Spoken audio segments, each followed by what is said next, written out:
What have we here?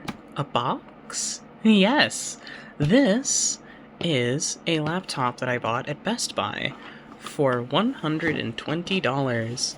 This is an Asus E410KA, and it has an Intel Pentium Silver N6000, which I think is pretty cool because a lot of these E410s have like Celeron N4020s, really a lot slower chips. If I look up the N6000 really quick, I can see that it... When did it come out?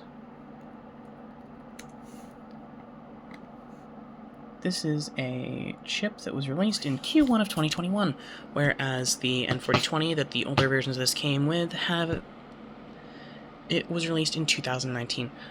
So this has a newer chip that has higher performance.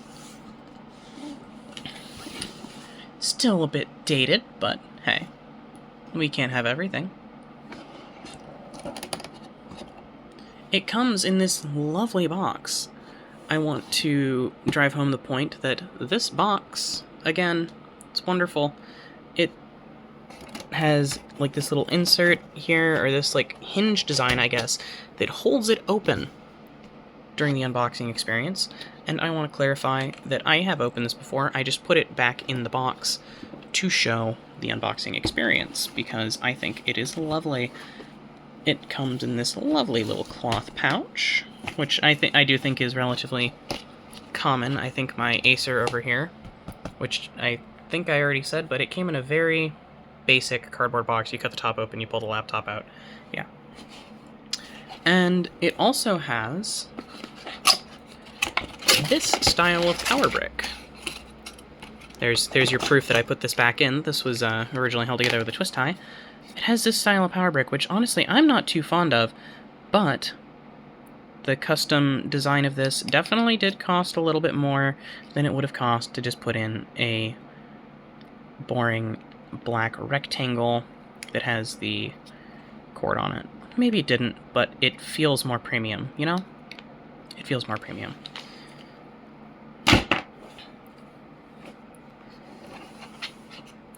So here's the laptop. It is surprisingly really, really solid. This is... Sorry, I gotta open it with one hand because I'm actually holding my phone.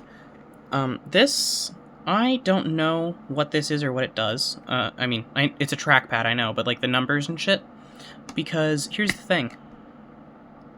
I nuked the Windows 11 install on this as soon as I got it. I did not even get to the desktop before I reinstalled it to Manjaro Linux, because I have been running different Linux distros on all of my machines.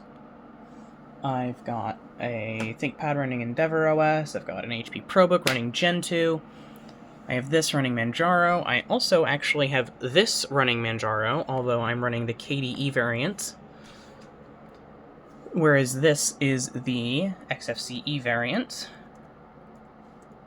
because I honestly am, despite it being really a lightweight thing, really fond of XFCE. So, yeah. Here's another thing. Like I said, I think I already said, this is really, really well built. There's practically no deck flex. It is really, really solid. Screen too. It doesn't feel cheap, which for a price tag of $120 is really cool. You don't really see that. This laptop here, my Acer Aspire, was $380, so like approximately 3 times the price of this. Has significant deck flex, depending on where you push on it. It feels cheap. It really does. It feels cheap. There's a lot of flex to that screen compared to the... Like, there's some flex there, yes, but it's definitely less, and it feels less cheap than the laptop that costs 3 times as much. And yes, this laptop has much better hardware. It has a 7000 series Ryzen 5, and, you know, all of that. But, yeah. Here's the other thing. This laptop, I think I only said the CPU. It has 4 gigabytes of DDR4, which is a kind of a disappointment. But, and yes, it is soldered. But, the storage is also kind of disappointing from the factory. It's 64 gigs of eMMC, which is soldered to the main board. But, if we go ahead and open up our little terminal emulator here, and we type in our little LSBLK, we'll see NVMe 0 and 1. This has an M.2 slot on the motherboard, which I have populated with a 128 gigabyte NVMe SSD. And I have made the onboard MMC just a storage partition.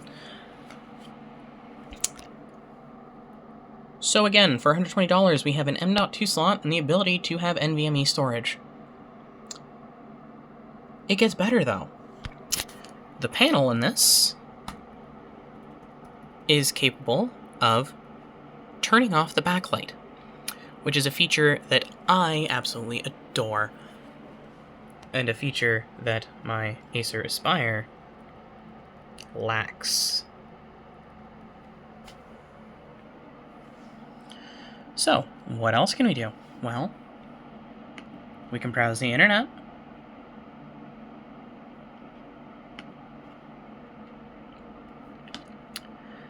How about a quick YouTube video?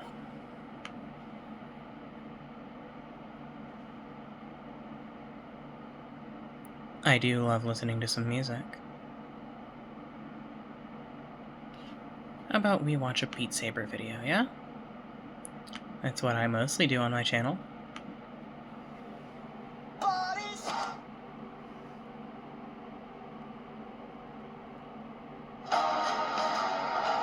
And what's that?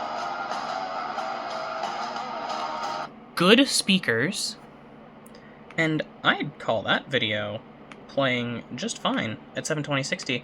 Now, if we try to turn it up to 1080p 60, I wasn't expecting that. It's actually playing fine at 1080p 60. Wow. Okay.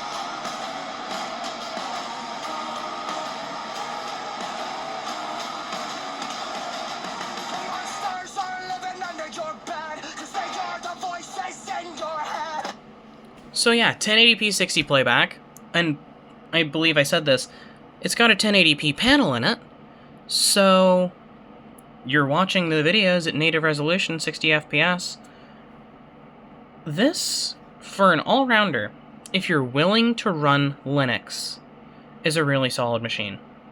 So, while I wouldn't recommend it if you're looking for a cheap computer for someone who's not super tech conscious, yeah, obviously that's not a great thing to do. But if you're just looking as a Linux user for a computer that you can get a warranty on, that you can just throw a Linux distro on, throw in your bag, take with you, watch some videos, maybe do a little bit of whatever the fuck Linux users do. I'm very new to this whole thing. I only really use my laptops for web browsing and a little bit of light gaming, which I haven't really tried on this yet, but I'm sure it would be able to run games like Half-Life 2 just fine with the performance that I've seen from it. Yeah, really solid for the price.